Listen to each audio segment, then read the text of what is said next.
Dall'Ecoforum che si è tenuto nei giorni scorsi a Conegliano, organizzato da Legambiente, è giunto un plauso unanime rivolto al lavoro della Regione Veneto, espresso da tutti gli interventi e sottolineato in particolare dal presidente nazionale di Legambiente Stefano Ciafani, il quale ha invitato l'assessore Bottaccin a far conoscere a livello nazionale il piano rifiuti della Regione Veneto.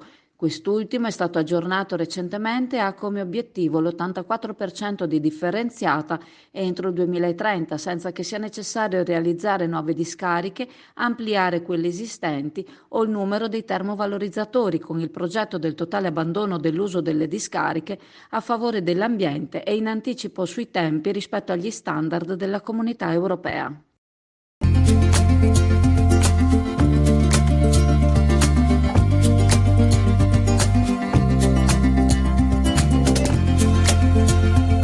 Alla libreria Pegaso a Borgo San Giovanni, Chioggia, il Natale arriva prima.